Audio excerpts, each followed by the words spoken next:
Hello, everyone, and either welcome or welcome back to the Gender Libertarian Podcast. If you do like this, please rate, comment, and subscribe. You can find me on iTunes, Google Play, Stitcher, SoundCloud, Spotify, YouTube, and on my Patreon page. So it is time, once again, to talk about Section 230. Yes, I know if you've been here with me for a while, you've heard me talk about Section 230 before, but because jerkwads in DC cannot knock it off with the idea of either trying to tweak or eliminate Section 230, and jerkwads not in DC, but online, and can't figure out the purpose of Section 230, or for some reason think that eliminating Section 230 will somehow bring about, like, their free speech utopia, I have to talk about it again.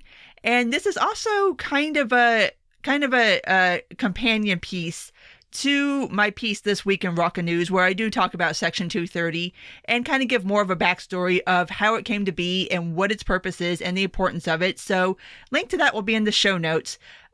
Just to quickly go over Section 230 in case you are new here or in case you are not aware of what Section 230 is.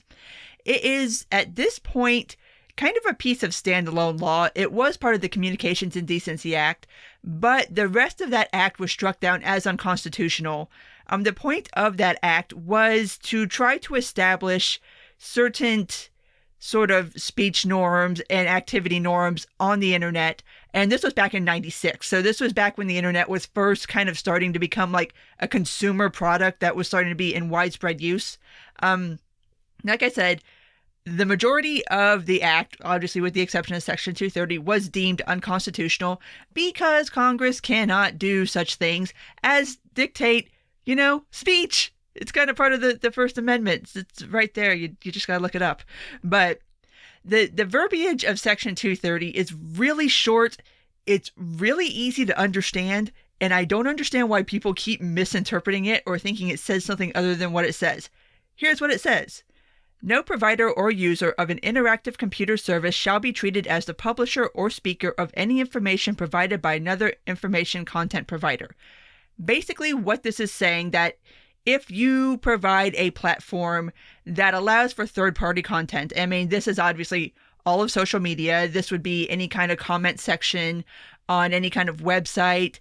I mean, this could theoretically, and actually I don't even think theoretically, I would think legally could be applied to services like WordPress or any kind of blog hosting service, podcasting hosting services, image hosting services, basically anything that allows for third-party content, that whatever is posted to that site is not the legal responsibility of the platform because they are not being treated as the publisher of that content.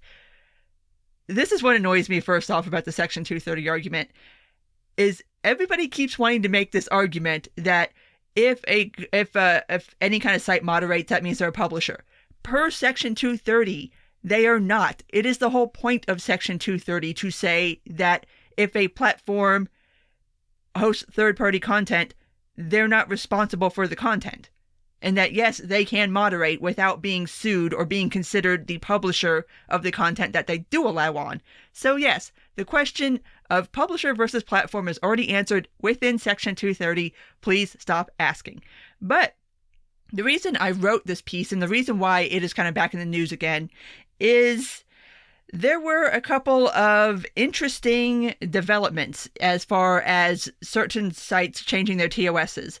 The thing that really kicked everybody off was that Facebook just abruptly decided to change part of their TOS. And this is effective October 1st of this year. And the changes, and here's the verbiage from Facebook.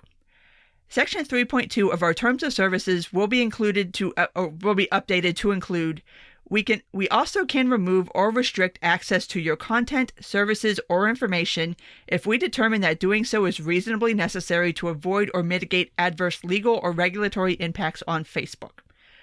The other site that I noted changed their TOS was Parler. And when I did my episode on Parler, when Parler first started blowing up and everybody was like, hey, let's go over to Parler because they're the free speech platform, I pointed out that in their TOS, there was a stipulation that if Parler were to be sued for anything that you said on their site, you would be responsible for their legal fees. Which, again, still don't support that idea, But I did mention at the time, and I still think that that might be a model going forth in the future if we do lose Section 230, that sites will make that compromise with people by saying that, okay, well, you can say whatever you want on the site, but if we get sued, you're on the hook for the legal fees, which, yeah, that's going to have a really chilling effect on free speech, because I don't know how many of y'all just have a couple, tens to hundreds of thousands of dollars laying around to help a site beat a case that you got them. So anyway, Parler updated their terms of service. They took that part out and they changed it to say that they will delete any of your content, that if you create risk or possible legal exposure for Parler. So interesting verbiage here on both of these. People have speculated, especially as far as the Facebook is concerned, that this is in relationship to the upcoming election and basically Facebook saying that they're going to moderate content, which I don't think this is in relationship to the election at all, insofar as this is Facebook and possibly Parler kind of reading the tea leaves and realizing that both men running for president are anti-Section 230. In fact, Trump just called for Mitch McConnell to abolish Section 230 in a tweet. Joe Biden has been very open about the fact that it needs to either be tweaked or abolished. And so they're pairing that with a lot of the noises that are coming out of Congress about various bills that are on the table to either eliminate or tweak Section 230. I think they're taking all of this very seriously, and they're starting to change their TOSs now to protect them from any future legislation that might remove their Section 230 protections. Why is this important? Because this is two platforms, and mind you, I've not seen anything like this come out of Twitter or Reddit or any of the other platforms, but this is Facebook and Parler telling you that if they think your content could possibly get them hemmed up legally or regulatory wise, they will remove it. And what's interesting to me about the verbiage on both of these is it sounds to me like both platforms are going to be more proactive versus reactive, whereas it's not going to be a situation where they are going to wait for somebody to report something to them, but that they will be actively looking at the content being posted and proactively removing content that they think will cause them legal problems. So yeah, this is basically Facebook and Parler telling you how they plan to operate if Section 230 were to go away, and that is to say they will be removing content. In fact, they will be removing any content that they think might get them hemmed up. So this is a point that a lot of us who have been very pro Section 230 have been trying to make to people who are anti-Section 230 on the grounds that they think that Section 230 somehow, if it's not in existence anymore, there will be less content moderation. No, there will be extreme content moderation, because the minute platforms can be held legally responsible for what you say on them, they're going to shut it down.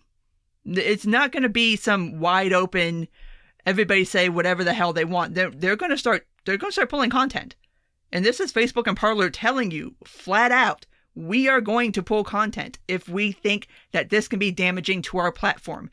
And I can't say I blame them. I mean, social media platforms are businesses. They do have to worry about legal liability. They have to cover their own asses. They have to make sure that they still stay profitable. So yeah, they're going to do what they got to do to make sure that they still meet their bottom line and that they can stay running.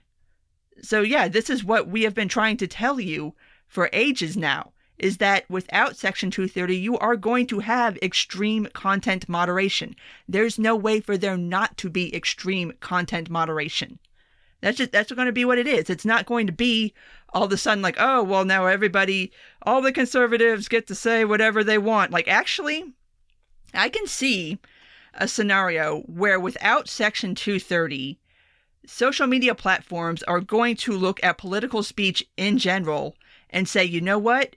This is something that could possibly get us sued for defamation or libel or for spreading misinformation, or could somehow get us hemmed up with Congress so we're not going to allow any of it anymore.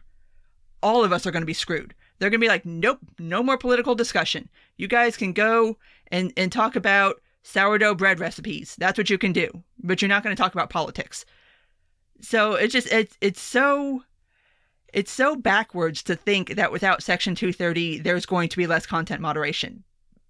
Anyone that thinks that, I don't understand at this point. It's been explained so many times that I don't know how anybody cannot be understanding this at this point. But I'll make the argument one more time just in case. So now you know why Section 230 really needs to stay intact the way it is in order to preserve all of us still being able to have some level of freedom of speech on the internet. But since Congress is Congress and Congress does what it does, and like I said, if you've been here for a while, you've heard me bitch about Congress even trying to interfere with tech. Like, these people are very old and very dumb and don't know anything about how anything works, especially not in the tech sector or the internet. Like, watching one of these tech hearings is just fucking painful. But this past week, there has been a new bill introduced in the Senate. Name of it is the Online Freedom and Viewpoint Diversity Act, which this holds up to the old axiom of whenever you see a bill in Congress and it has a name, just assume that the bill itself does the exact opposite of what the name implies. So what the point of this act is that they're wanting to eliminate Section 230 protections under certain circumstances. And what they're wanting is that for any platform that removes content or moderates content without citing a specific rule in their TOS, that then they would lose Section 230 protection. Moreover, the bill would require platforms to have an objectively reasonable belief that content violated a specific policy in order for it to be removed, or they could be held liable for their moderation actions. Okay. Content moderation is really one of the most difficult subjects to tackle, and it's one of the ones that's most demagogued.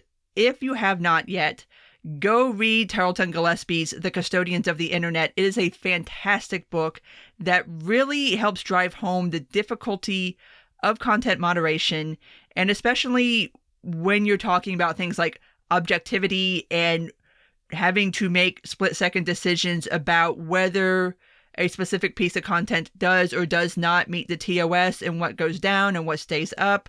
One of the best examples I've seen is actually out of that book, and he does a whole chapter on it, is that there was a group on Facebook of breastfeeding moms, and they would post up pictures of themselves breastfeeding their children. But the pictures kept getting taken down because obviously there were bare breasts in the picture, not in a sexual fashion, obviously, but women using their breasts for what biology intended them to be used for, which is to feed babies. But the pictures kept getting taken down, so they had to keep fighting with Facebook to put the pictures back up, then they get taken down, up, down, up, down.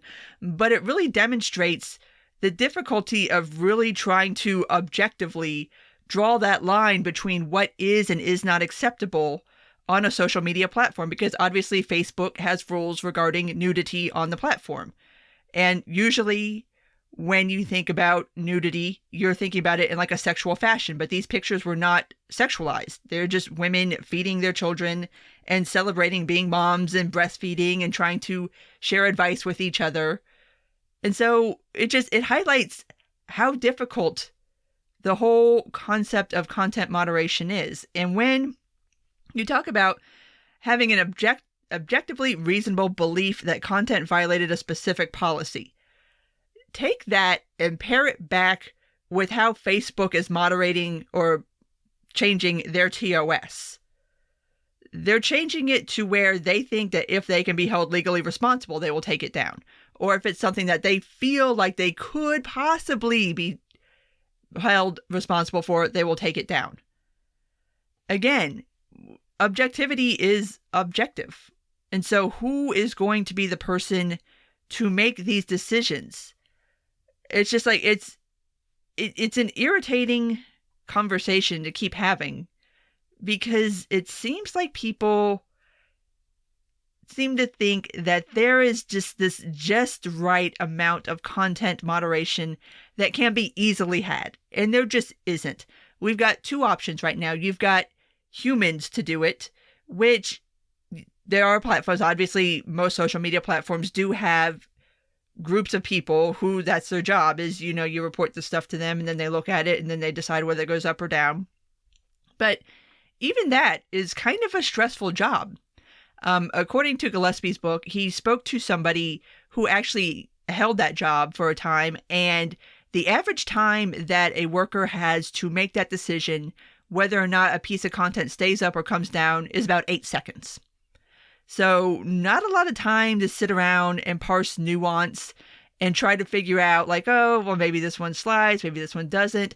It's more incentivized to where if you have questions, you take it down and then deal with the aftermath rather than leave it up and then possibly leave up content that could be against TOS or could be against the law, because that's another situation, is that you have to take down content that is depicting illegal activities. Like, you have to do that by federal law.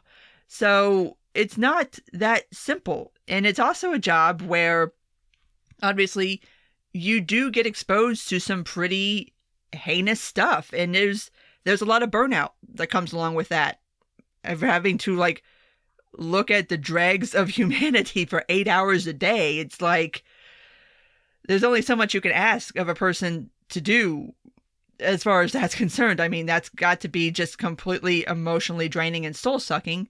But on the other hand, AI is not to the point where you can program in enough nuance for it to be able to decide what stays up and what comes down without it being a little too heavy-handed. And you see this pop up every so often, especially on Twitter. Sometimes they'll have like an overly aggressive AI filter, and it ends up taking down content that was perfectly fine, but because a certain word was said or certain words and a certain combination were said, it automatically flags that content and takes it down. So there's no easy answer here. There's really just not. And so platforms do as best that they can to please their audience as much as they can, because they are businesses. I mean, they are in the business of making sure they have as many eyeballs as possible, because then that way they can sell ads for as much as possible. It's a business. Like, you need to make as many people happy as possible. And they try to do that, but there's just people that seem to think that this is a much easier task than what it actually is. Staying on the topic of content moderation, and this section I'm reading from The Hill's reporting on this particular bill. Section 230's original phrasing gives platforms wide latitude to pursue content moderation targeted at obscene, lewd, lascivious, filthy, excessively violent, harassing, or otherwise objectionable content. The bill introduced Tuesday would strike the otherwise objectionable phrase, which has allowed platforms to take down a wide range of dangerous content, and replace it with promoting self-harm, promoting terrorism, or unlawful. The bill would also change the definition of information content provider to include any instances of editorializing or modifying content created by another person or entity beyond changes to appearance. So, going up to the Section 230 verbiage change. No. See, here's the thing. Social media platforms should have the right to take down any content that they don't want there. That is why the otherwise objectionable content was put in Section 230 to begin with. Because it's not just about social media platforms. It's about allowing anybody who provides any kind of forum or service that allows third parties to post onto it the ability to moderate their content as they see fit. Like, say you host a forum and you allow for comments, but you don't allow profanity on your forum. You want to run a clean forum. Section 230 gives you the right to remove any comments that contain obscenity because you find it objectionable and because you don't want it on your site.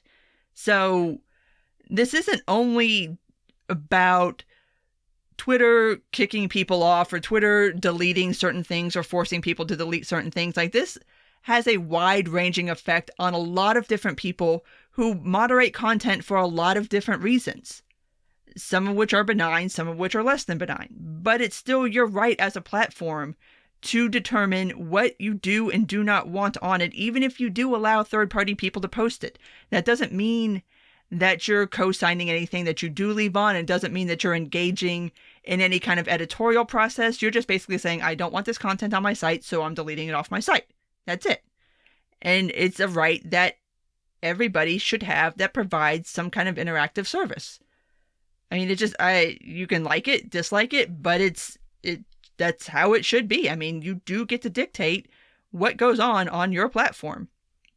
And then the second part of this, as far as changing information content provider away from basically just being what it says to saying that, oh, if you do anything like, say you put a fact check on, or like Twitter does, they do that little fact check thing at the bottom, or say you put up like a warning filter over a graphic video. I know Twitter does that sometimes. I know there's a couple of other platforms that do that.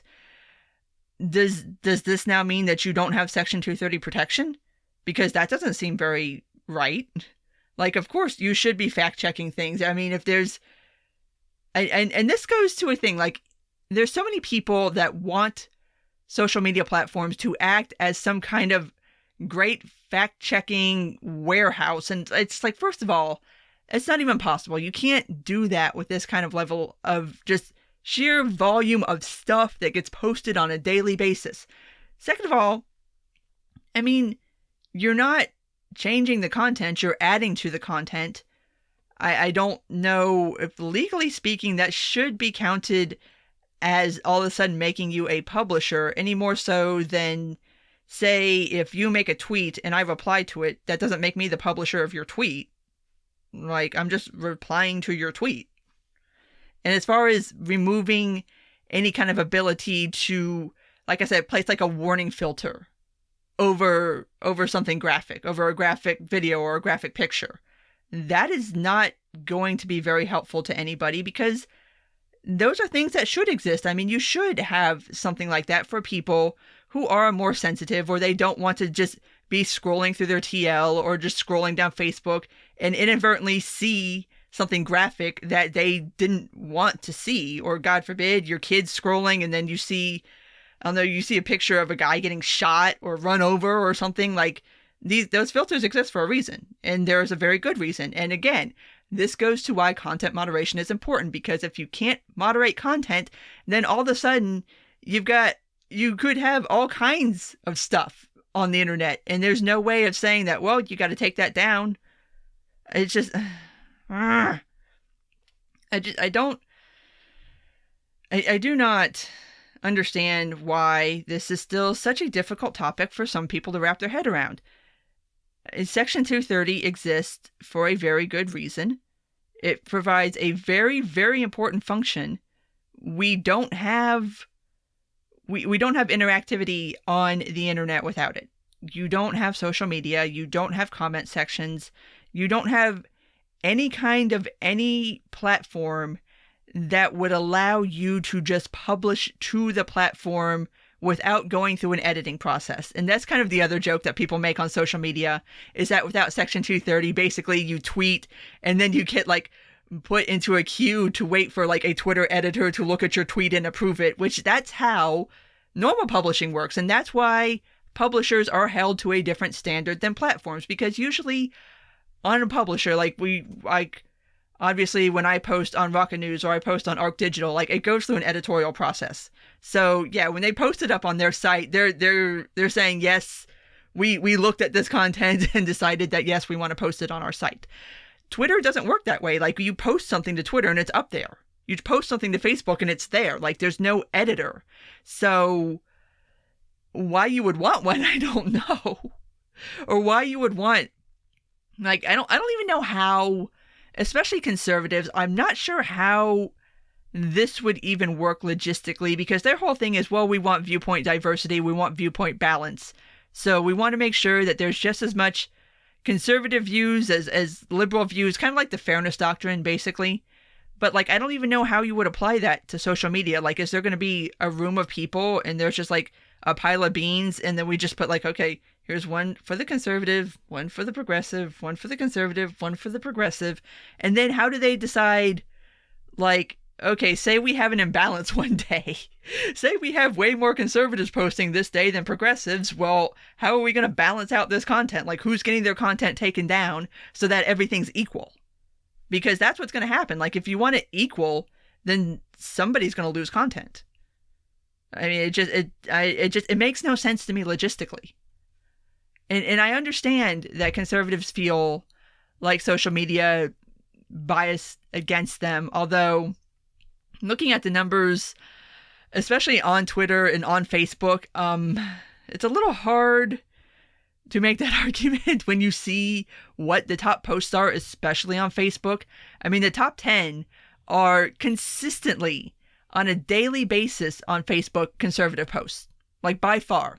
It's always something by Breitbart, it's Fox News, it's Ben Shapiro. It's that. And I mean, and there are plenty of conservatives on Twitter with massive, massive followings. Like, I'm not understanding. I mean, sometimes I'm just at a loss, and I think people kind of want a thing to be a thing when it's not a thing. And even if you want to make the argument that there is a bias against conservatives on social media, I mean, it's their platform. I mean, why do you want the government to come dictate to a private platform what they can and cannot allow on there? Like, do you not see where the end game of that is? Do you not see where that's going to trickle down from the big tech social media giants to every fucking buddy? Like, don't start down that path.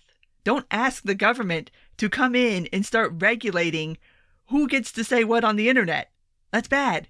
That's a really bad place to start. Don't even go there. But of course, there are people, dangerously, the people in Congress. That's what worries me, because those are the people that actually have the power to attempt to do this kind of stuff. And like I said, with the Communications and Decency Act, most of that got thrown out as unconstitutional. You would think that would be some kind of like alarm bell in Congress critters' heads that, hey, you know, if we do this thing, it's going to meet a legal challenge and it's probably going to get tossed. But apparently that's not the point of anything anymore. The point is to grandstand and to try to appeal to certain people. Whether or not something is legal, be damned. But it's getting a little frightening, because like I said, you do have two men running for president, one of which is going to be president, who are very open to the idea of either amending or repealing Section 230. And that's going to screw all of us. All of us who comment on the internet, all of us who do anything on the internet, all of us who are lucky enough to actually make a little bit of money doing this on the internet. Like, we're all going to be screwed, and it's going to suck. And I'm not understanding why it is that there are so many people, and I've hammered on conservatives here. Progressives are no different. Progressives want it for the idea of, well, we have to stop the spread of misinformation and disinformation, so we need the government to step in and put in guidelines about what can and cannot be posted on social media, because the Russians might buy Facebook ads again. Just stop. Just fucking stop. Don't ask the government to do it. Like, if you want a platform to do it, ask them. Do not do it through the federal government. Please, dear God, stop it. Stop it right now. No. So, I'm sure this will not be the last time I have to have a discussion about Section 230, because like I said, this topic isn't going away with this next election. And of course, in the lead up to the election, we will be having this discussion about who is trying to influence who online. And now we're bringing China and Iran into this. And I'm just, oh my God, just, yeah. So At this point, I'm going to go ahead and wrap this up. So if you did make it this far, thank you for listening. And if you do like this, please rate, comment, and subscribe. You can find me on iTunes, Google Play, Stitcher, SoundCloud, Spotify, YouTube, and on my Patreon page. Take care, and until next time.